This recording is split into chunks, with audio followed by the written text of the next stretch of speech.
Hello, ladies and gentlemen, and welcome to part 3 of our week 5 lecture.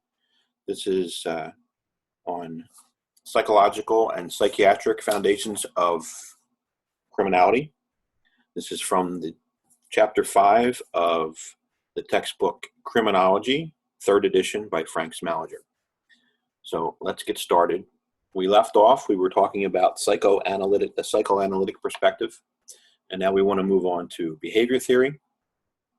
And then we're going to look at policies and treatment that might come out of this type of theory. So stay with me and we'll get started. So I left you with the question, can one type of crime produce both forms of adaptation? Hopefully you thought about that and you came up with something. You might want to, can you put if you actually watch this video, put a response or reply underneath this particular video or underneath this whole series of videos. You can reply and tell me what type of crime can produce both forms of adaptation. That's the alloplastic and the autoplastic adaptation. See who was paying attention, right? All right, so we're going to talk about behavior theory and how role of rewards and punishments in shaping behavior. Some of you are parents. You may be quite familiar with how rewards and punishments are used in helping to, raise your kids, get them to do what you want them to do. Sometimes you have to bribe them, right? Nah, that's not what it is. But rewards and punishment, very important. Whether you're grounding the child or you're giving them something special as a treat because of something good that they did, whatever it is, rewards versus punishment shape behavior. So behavioral conditioning is a psychological principle that holds that the frequency of any behavior can be increased or decreased through reward and the association of some kind of stimuli. The classic experiment in this particular field is that of Pavlov, and he used dogs, and what he did is he would ring a bell and then feed them. And he kept doing that. He'd ring a bell and then feed them. And this was conditioning them to expect to be fed when the bell rang. So, and they would salivate. So their response, he'd ring the bell, he would provide the food, they would salivate. So that was their response to the food. So how do we know whether this worked or not? Well, eventually, after conditioning for a period of time, he could ring the bell and they would salivate without any food being present. So that's called conditioning. And we all know there are certain triggers. We've talked about PTSD in the past in class, and certainly there are triggers, things that if we hear a certain sound, like maybe you see or hear stories, but I know we have people in class that have direct experience in the field. You hear a backfire of a car and you think it's an IED or an explosion of some sort. Now, there is a fine differentiation, but still, that pop makes a difference.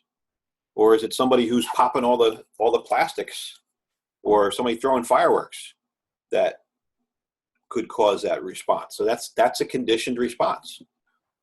Very, very interesting example.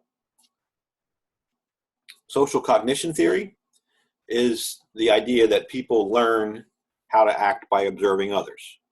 Another concept would be modeling, learning how to behave by observing others. So social cognition theory, modeling is part of that, is that we learn by watching. We learn certain things when we see how our parents interact with one another. We see how our parents treat our siblings maybe. We see our favorite sports stars or movie stars and what they're doing and how they're interacting and some people will eventually mimic those folks. It may not even be a conscious thing. You just learn it. Some of the really sad stories of this type of modeling is if you see domestic violence in your household, day after day after day. Mom and dad are fighting, and dad is hitting mom. You say dad isn't not to be sexist, but generally there's more men that are attacking women than the converse. It does certainly happen, but it doesn't happen. Welcome you all here. Let you know that you all are that, in the right place. all that often. So I'm sorry, I have volume on your speaker. Make sure you hear another thing going on that I'm going to be so attending about 15 minutes before we begin. In a little bit. We're set to begin on time at 2 p.m. So I just set that down for a little bit. Hopefully I can complete this video. I have about 15 minutes before I'm going into a conference at another computer. Like I say, in the next room. I'm using one computer for your lecture and another one for the next thing. So think about how you learn. You know, if you're that kid in the family that's domestic violence, you know, if it's a boy and he sees the dad beating on mom all the time, does he then learn that it's okay to strike a woman? Does he then learn that it's okay to beat down his girlfriend or his wife? Conversely, if you have, you know, a very good relationship within the family, you know, they have disagreements, but certainly, you know, they're not beating on each other, not yelling and screaming, and, you know, they civilly have civil discourse, and, you know, they're loving and caring. We learn from that as well. So behavior theory, social cognition modeling suggests that people are going to learn by the people that they see. The people, generally, it's the people that they look up to or respect. So if you join a gang, you're looking up to the older gangsters or the people that have been around a while. You're learning from them, and of course they're trying to teach you as well. But certainly we learn a lot just from the family. You know, if you're driving in the car with dad when you're growing up, and dad, you know, is always speeding and are cursing out other drivers, it's kind of likely that you might do the same thing if you are susceptible to that. And we do.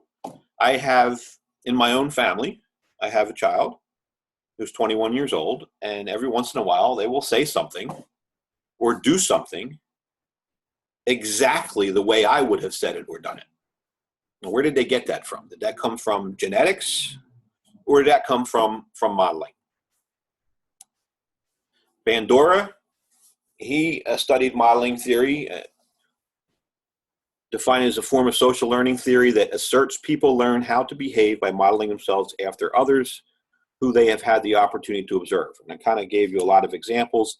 If you look up Albert Bandura clown, look up Albert Bandura clown on Google or YouTube, and you're looking for a video of this experiment that he did many years ago. And he had these little kids who got to observe, I guess, a video or something of some violent behavior, or, you know, there were some things that they saw prior to, and then they were put in a room with this blow-up clown thing, kind of this thing that you can punch and it falls over. I don't know if they still have those, but it was a popular toy in like the 60s and the 70s.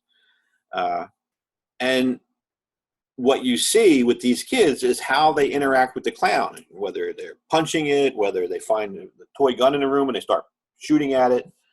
And the idea was that these kids did what they saw. They modeled what they had, the kind of behavior that they had seen before, and that was okay. So look that up. It's kind of cool to watch. If I can find it myself, I can add it in the course as well, so you can watch it. But very simple. Look up Albert Bandura and clown, and you'll find it. All right, disengagement is another thing that people do. You try to attribute blame to your victims. You dehumanize your victim, you know, taking away their human person status to some degree, and this makes you feel less connected to the crime that you did. You know, that disengagement.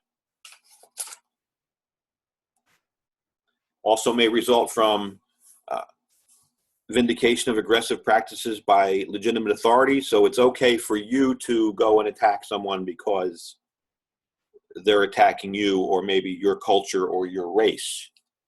Very timely right now when you think about some, not all, but some of the retaliation against police officers, where then the person who did it has written about their hatred for police officers because police officers are attacking young black men and so forth. That's kind of like, it's okay to shoot or kill this guy because of what they're doing. Or maybe the guy who shot the congressman yesterday, he feels vindicated because the Republicans are trashing our society, so it's right to kill them. Not right, but that's maybe what he felt. And desensitization resulting from repeated exposure to aggression in any variety of forms. So, if you live in a neighborhood where you hear gunshots all the time, it doesn't mean that much to you sometimes, to some people. Or if you see violence all the time, you're desensitized. If you're watching some people say violent video games desensitize young kids. So if you're seeing and hearing this stuff all the time, it's possible that you will become desensitized. And it's not a big deal to you. So if you watch a violent video game, or play violent video games, and you're seeing somebody get shot in the head all the time, or you're watching, your Grand Theft Auto and you're running over the cops, that kind of makes it like, well, it's okay to do that outside. And there's a whole body of work on video games and movies and whatnot.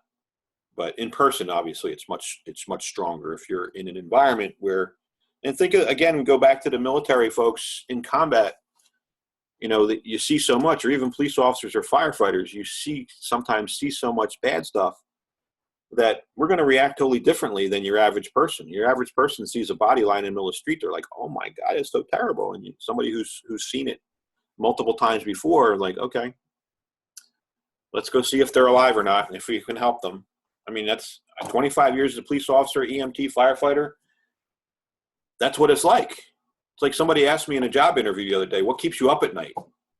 And I'm talking about a teaching thing. It's like nothing, because I've seen people dead. I've seen people with their heads cut off, by car accidents. I've seen all kinds of nasty stuff, even a suburban police department. And you get desensitized where it's not that big a deal to you anymore. So that's what that concept is. All right, policy implications or treatment implications of psychological understandings. Basically what they want to talk about here is, how do we take the psychology, how do we take what we've learned and use it to diagnose and classify offenders in the correctional venue? How do we treat them? How do we treat the correctional population and then rehabilitate them? Interesting thing, I just was out today, did a little shopping, went to the local GNC store so I can pick up one of the drinks that I use, one of the protein drinks that I like to use. And I ran into a retired corrections officer. So we start talking along with the guy from the GNC, because he happens to also have a program that he does when he's not working GNC, he's doing a program in the correctional facility. So really weird that the three of us all meet at the same place in GNC. But talking to the corrections officer, he's talking about the 3 levels that they have in the New Jersey Department of Corrections. Your juvenile facilities, your what they call youth treatment centers, and then your regular prisons. And in the youth, you got kids, young people 18 to 28 who go into this facility, and the whole idea is they provide them programming, treatment, with the hope of rehabilitating them. So those particular individuals, depending upon their crime, depending upon other issues during their classification process, have been put in these programs where then we're going to take correctional psychology and figure out how we can rehabilitate these young offenders so that when they go back out on the street, they're not going to reoffend. Sadly, he told me about, some of your other types of prison, like Rahway Prison, for example, or Trenton State Prison. These are places where you're not getting rehabilitated. They're taking you there. That's where the really, he said, the really bad criminals are going. So you have the young criminals who, 18 to 28, who they feel can be rehabilitated or getting programs. Then you have others that are going to these more intense facilities. One of the most effective correctional techniques, according to Norcross in a study, was something called cognitive behavior intervention. And psychopathology has been regarded as a notoriously resistant to treatment of any kind. And that statement, if you look in your book, basically it suggested that certain types of psychopathology, certain types of illnesses, and psychopathy is one of them. There might be, maybe it's a misprint here because I think your book says psychopathy, is not treatable or very resistant. So you couldn't take a Ted Bundy or an Ed Gein or one of these guys who might be a psychopath and provide them with treatment and then throw them back out in the street and then don't expect them to kill people.